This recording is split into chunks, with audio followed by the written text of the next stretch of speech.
Students, welcome to my YouTube channel Kushank online classes में। आज की इस वीडियो में हम बात करने वाले हैं क्लास 10th सोशल साइंस में महत्वपूर्ण प्रश्न मैं आपको बताऊंगा। कल की वीडियो में मैंने ऑब्जेक्टिव टाइप क्वेश्चन बताए थे। आज की इस वीडियो में आपको अति लघुत्तरीय टाइप क्वेश्चन बताऊंगा जो बहुत ही इंपॉर्टेंट है। आपको इन प्रश्नों को अच्छे तरीके से तैयार कर लेना है और वीडियो को एंड तक देख कर समझ लेना है।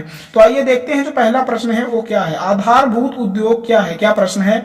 आधारभूत उद्योग क्या है? उदाहरण देकर आपको बताना है कि जो आधारभूत उद्योग है वो क्या है। तो इसका आंसर देखिए, ऐसे उद्योग जो दूसरे उद्योगों को कच्चे माल और अन्य सामान की आपूर्ति करते हैं। क्या करते हैं? ऐसे उद्योग जो कच्चे माल तथा अन्य सामान की आपूर्ति करते हैं उन्हें हम आधारभूत उद्योग के नाम से जानते हैं। या फिर हम ये भी कह सकते हैं कि जो आधारभूत उद्योग होते हैं वो किसी दूसरे उद्योग पर आधारित होते हैं। इसका उदाहरण देखिए, लोहा इस्पात, तांबा प्रगलन आदि, ये जो उद्योग हैं ये एग्जाम्पल हैं आधारभूत उद्योग के। अगला प्रश्न देखिए 2 नंबर, भूदान आंदोलन किसने आरंभ किया? प्रश्न है भूदान आंदोलन किसने प्रारंभ किया? बहुत इंपॉर्टेंट क्वेश्चन है। इसका आंसर देखिए, भूदान आंदोलन विनोबा भावे द्वारा आरंभ किया गया। किसके द्वारा? जो भूदान आंदोलन था वो विनोबा भावे द्वारा क्या किया गया? आरंभ किया गया था। अगला प्रश्न 3 नंबर देखिए, भारत में उत्पादित होने वाली दलहनी फसलों के नाम बताना है। बहुत ही आसान क्वेश्चन है और इम्पोर्टेंट भी। इसका आंसर देखिए, भारत में उत्पादित होने वाले प्रमुख दलहनी फसलों के नाम जैसे अरहर, उड़द, मूंग, मटर तथा चना। जितने भी दालें लगभग हम खाते हैं वो सभी दालें क्या हैं? हमारे भारत में उत्पादित होती हैं। अगला प्रश्न देखिए, मुद्रा से आप क्या समझते हैं? प्रश्न 4 नंबर है, मुद्रा से आप क्या समझते हैं? इंपॉर्टेंट क्वेश्चन है। मुद्रा एक माध्यम है। क्या है? जो मुद्रा है वो हमारा एक माध्यम है जिसके जरिए से हम किसी भी चीज को विनिमय द्वारा प्राप्त कर सकते हैं। क्या कर सकते हैं? मुद्रा एक माध्यम है जिसके जरिए हम किसी भी चीज को विनिमय द्वारा प्राप्त कर सकते हैं और मुद्रा से हम किसी भी चीज को या वस्तु को खरीद सकते हैं। अगला प्रश्न 5 नंबर देखिए, भारतीय लोकतंत्र के 3 प्रमुख महत्वपूर्ण अंग कौन हैं? क्या है? भारतीय लोकतंत्र के 3 महत्वपूर्ण अंग कौन कौन है आपको बताना है। तो सबसे पहला जो अंग है वो विधायिका है। विधायिका होती है, न्यायपालिका और कार्यपालिका। ये जो 3 अंग तंत्र हैं ये लोकतंत्र के सबसे महत्वपूर्ण अंग हैं।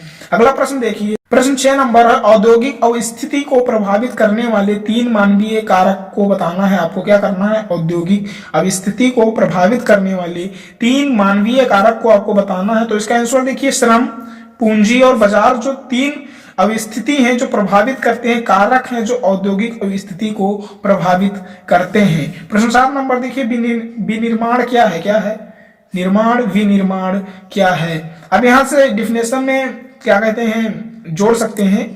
वी से होता है वस्तु और निर्माण से होता है किसी चीज का निर्माण। तो वस्तुओं का जो निर्माण है उसे हम क्या कहते हैं? विनिर्माण कहते हैं आसान भाषा में। इसका आंसर देखिए, कच्चे माल को मूल्यवान उत्पाद में बनाकर क्या करते हैं? कच्चे माल को मूल्यवान उत्पाद में बनाकर अधिक मात्रा में वस्तुओं के उत्पादन को विनिर्माण करते हैं। सबसे ज्यादा आप यहाँ ध्यान दीजिए, वस्तुओं के उत्पादन को वस्तु उत्पादन कहते हैं या विनिर्माण कहते हैं। बहुत ही आसान डिफिनेशन है, आपको तैयार कर लेना है और इंपॉर्टेंट भी है। अगला प्रश्न देखिए 8 नंबर, सेरीकल्चर का संबंध किससे है? क्या प्रश्न है? सेरी जो कल्चर है वो उसका संबंध किससे है आपको बताना है। इसका आंसर देखिए, सेरीकल्चर का संबंध रेशम उत्पाद से है। किससे है? सेरीकल्चर जो है वो रेशम उत्पाद से संबंध रखता है। इसका आंसर यही रहेगा। अगला प्रश्न 9 नंबर देखिए, कार्बनिक कृषि किसे कहते हैं? बहुत इंपॉर्टेंट क्वेश्चन है, 1 नंबर में पूछा जाएगा ये प्रश्न।